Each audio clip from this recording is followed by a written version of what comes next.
১৯৭৫ সালের ১৫ই আগস্ট এক সামরিক অভ্যুত্থানে শেখ মুজিবুর রহমানকে সপরিবারে হত্যা করা হয়। সেদিন সকাল থেকে রেডিওতে ঘোষণা হচ্ছিল শেখ মুজিব ইজ ডেড। কেন শেখ মুজিবুর রহমানের বিরুদ্ধে সেনাবাহিনীর কূ, কেনই বা সপরিবারে হত্যা করা হলো, এ বিষয়ে সম্প্রতি সাংবাদিক ইলিয়াস হোসেনের লাইভে এসে প্রথমবার মুখ খুললেন বীর মুক্তিযোদ্ধা lieutenant colonel M Rashed Chowdhury. ২৪ জানুয়ারি রাতে ইলিয়াস হোসেনের ইউটিউব চ্যানেলে লাইভে যুক্ত হয়ে সাবেক এই সামরিক কর্মকর্তা জানান কিভাবে শেখ মুজিব হত্যাকাণ্ডের সঙ্গে তিনি জড়িত ছিলেন। এদিন শেখ রাসেলকে কেন হত্যা করা হলো জানতে চাইলে উত্তরে রাশেদ চৌধুরী বলেন, সবাই দোতলার একটা রুমে বন্ধ ছিল। শেখ মুজিব পড়ে গেলে ওপর থেকে জানালা দিয়ে গোলাগুলি শুরু হয়। বজলুল হুদার মতে কয়েকজন সিপাহী জানালা দিয়ে গ্রেনেড ড্রপ করে ওই গ্রেনেড বাস্ট করে বাকি সবাই একসঙ্গে মারা যায়। তারপরে সবাই কিন্তু ওই একটা দোতলার একটা রুমের মধ্যে বন্ধ ছিল। ওই রুমের কাছে গিয়ে ২-৩টা গ্রেনেড জানালা দিয়ে ভিতরে ফালাই দিল। ইতিমধ্যে কিন্তু শেখ মুজিবের বাসা সবাই একই রুমেই, বাইরে কেউ নাই। বাইরে যারা ছিল ওরা সিপাহী টিপাহী, নিচে পুলিশ টুলি ওরা ছিল। শুধু শেখ নাসের ছিল নিচে, সে নাকি বাথরুমে গুলি খাইছে, বাথরুম মারা গেছে। কিন্তু বাকি সবাই রাসেল মাসেল সবাই মিলে ওই রুমে ছিল। ওই গ্রেনেড অ্যাকর্ডিং টু, আমি জানি না কারণ দিস ইজ স্টেটমেন্ট ফ্রম হুদা, যে গ্রেনেড নিয়ে ২-৩টা গ্রেনেড ওই জানালার ভিতর দিয়ে কাছে ক্রল দিয়ে ড্রপ করে তারা সরে পড়ছে। ওই গ্রেনেড ব্লাস্টে সবাই মারা যায়। ১৫ আগস্টের হত্যাকাণ্ড কেন ঘটালেন? সাবেক সামরিক কর্মকর্তা রাশেদ চৌধুরী বলেন, যুদ্ধের পর দেশের অবস্থা দেখে তারা হতাশ হন। ১৯৭২ থেকে ৭৫ সালের দুর্ভিক্ষ ও লুটপাটের পরিস্থিতি ইয়াং অফিসারদের মধ্যে আলোচনার বিষয় হয়ে ওঠে। পরিবর্তনের উপায় নিয়ে গোপনে আলাপ চললেও সিনিয়ররা তা প্রকাশ করতেন না। ১৯৭৫ সালের ঘটনাটি আগে থেকে কল্পনা করা হলেও বাকশাল গঠনের পর চিন্তাভাবনা আরও গভীর হয়।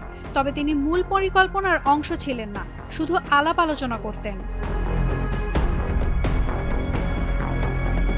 অপারেশনে যাওয়ার আগে বিস্তারিত ব্রিফিং করা হয়নি জানিয়ে রাশেদ চৌধুরী বলেন, মুজিবের ভাগ্যে কি হবে তা তারা জানতেন না। তার কথায় মুজিবকে বাসায় মারার কোনো প্ল্যান ছিল না।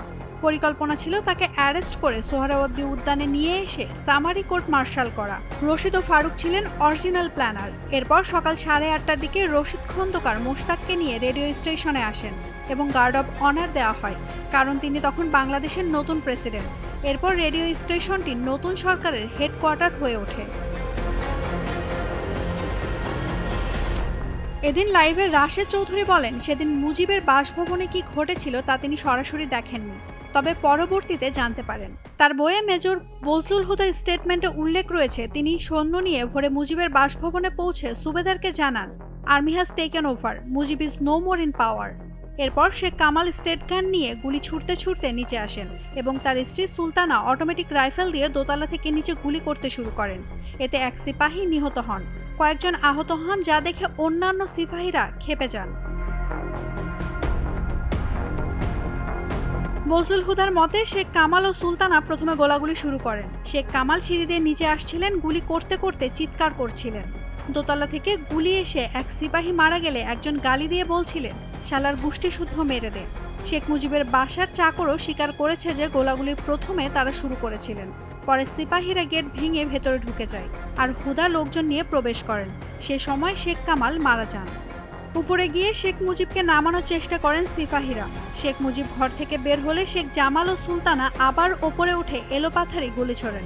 এক গুলিতে মুজিবের পেছনে থেকে সিপাহী পড়ে যায়।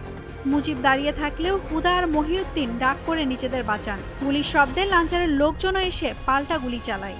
এক পর্যায়ে মুজিবের গায়ে গুলি লাগলে তিনি পড়ে যান।